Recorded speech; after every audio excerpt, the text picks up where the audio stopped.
Hello everyone. नमस्ते। तो चलिए आज बात करते हैं हम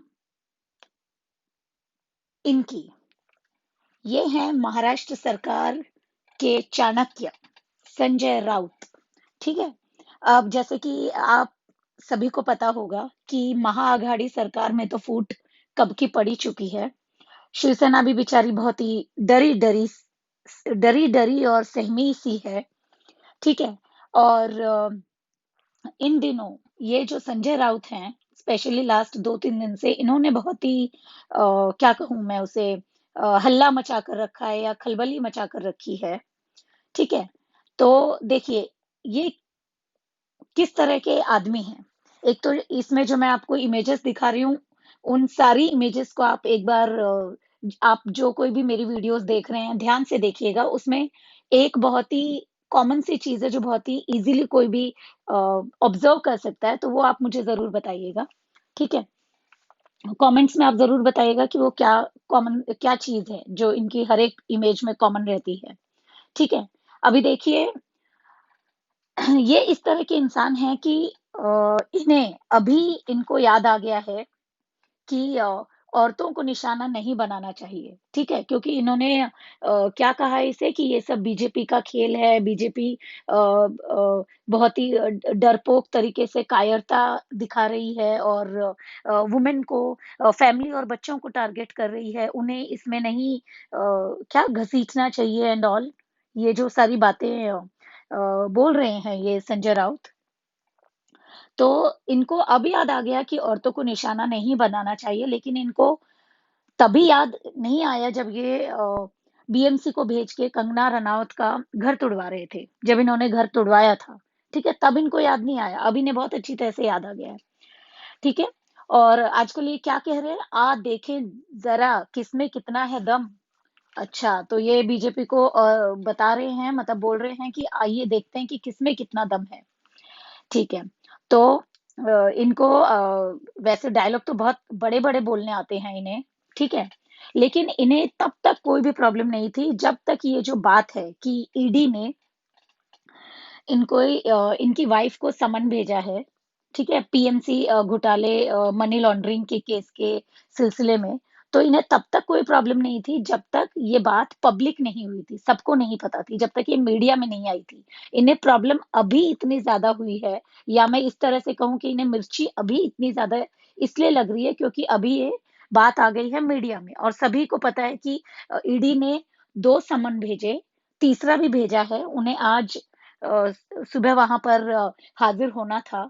जबकि अभी खबर यही आ रही है, रिपोर्ट्स से, मतलब रिपोर्ट्स यही बता रही हैं कि आज भी वो कुछ पर्सनल रीजन दे रही हैं और आज भी वो नहीं जाने वाली हैं ईडी के ऑफिस में। तो वो तो अभी हमें 3-4 घंटों में पता चल ही जाएगा कि वो आज गई हैं पूछताछ के लिए ईडी के दफ्तर या नहीं गई हैं।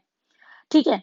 तो अब इनका माहौल ऐसा, मतलब ये इस तरह से क्या कहूँ मैं कि ऐसे काम, इस क्या कहते हैं उसे, मुझे शब्द नहीं मिल रहा, वर्ड नहीं मिल रहा मुझे, कि अब ये इतने गिर गए हैं कि शिवसेना के जो लोग हैं वो शिव सैनिकों को भड़का रहे हैं और कह रहे हैं कि ईडी के ऑफिस को घेरा जाएगा।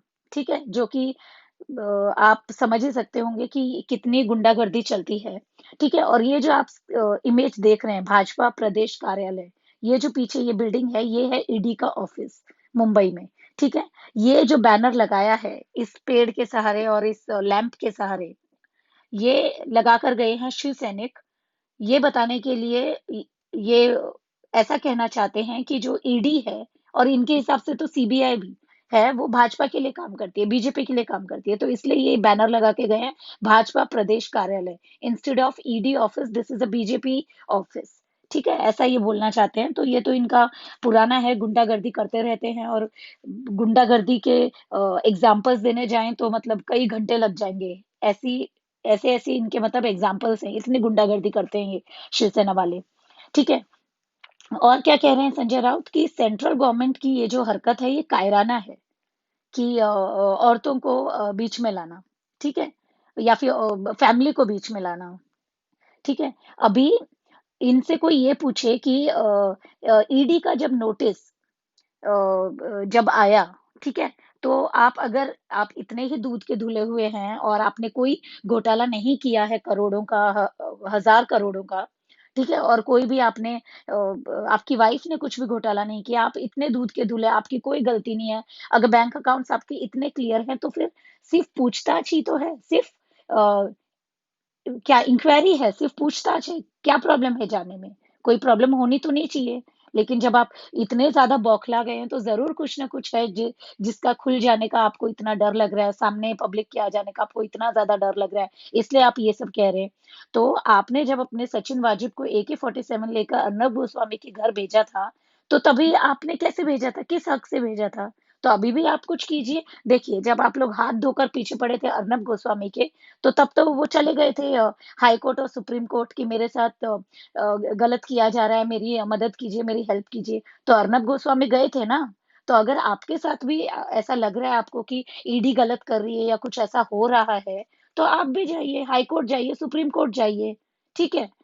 और वैसे भी आपके क्या कहूँ मैं, बेस्ट फ्रेंड हैं तो मतलब जिनके हाथ में इतना ज़्यादा पावर है महाराष्ट्र में, मुंबई में।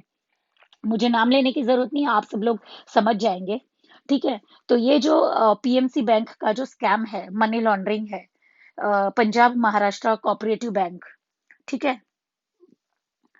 Cooperative bank limited. तो इसका जो हज़ार करोड़ों का इतना जो घपला हुआ था, घोटाला हुआ था, जो स्कैम हुआ था मनी लॉन्ड्रिंग का, तो वो जिसकी वजह से कई हज़ार लोगों ने अपनी जान भी दी थी, आत्महत्या भी की थी। तो किलर्स ही हैं ये इनडायरेक्टली, और क्या हैं? मतलब मर्डरर्स ही हैं ये, इनोसेंट लोगों की, गरीब लोगों की, मिडल क्लास लोगों की जान लेते हैं, ठीक है?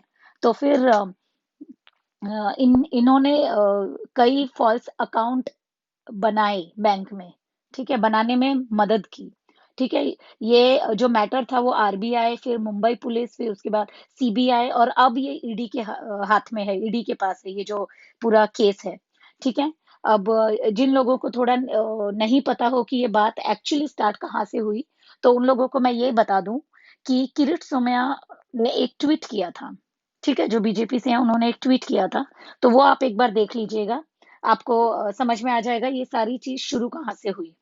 मतलब कहाँ से संजय राउत का नाम आना स्टार्ट हुआ, मतलब इनकी वाइफ का नाम। तो जो भी सीनियर सिटीज़न थे, इतने सारे लोग थे जिन्होंने इस बैंक में अकाउंट खुलवाए थे और अपने पैसे जमा किए थे, अपने पूरी ज़िंदगी की हार्ड अर्न्ड मनी उसमें रखी हुई थी अपने अकाउंट्स में।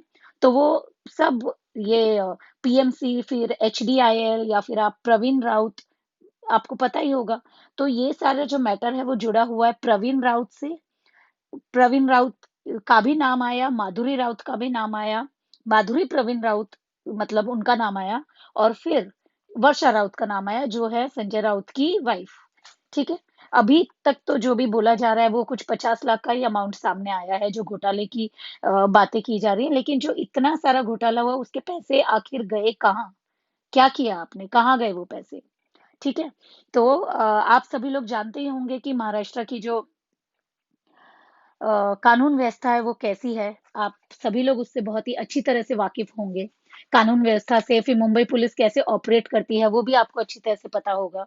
तो मेरा बस एक यही सवाल है संजय राउत से कि अब आप इतने बौखलाए हुए क्यों हैं? अब आपको कैसे याद आ गया कि फैमिली को निशाना नहीं बनाना चाहिए, या औरतों को निशाना नहीं बनाना चाहिए, और ये एक कायराना हरकत होती है, जबकि कुछ महीनों पहले आप ये खुद ही इतनी ज़्यादा कायराना हरकत खुद कर चुके हो, ठीक है? तो अभी कुछ घंटों में, हमें 2-3 घंटों में पता चल जाएगा कि वर्षा राउत ईडी ऑफिस गई थी या नहीं गई थी, और फिर क्या इंक्वायरी हुई, तो हम अपडेट के लिए हम भी इंतजार करेंगे। तो आप लोगों ने मेरी वीडियो देखी, इसके लिए थैंक यू सो मच। मैं इसके बारे में अपडेट लेकर जल्द ही आपके सामने फिर से हाजिर होंगी। तो तब तक के लिए मुझे आज्ञा दीजिएगा। नमस्ते, जय हिंद, जय भारत, थैंक यू।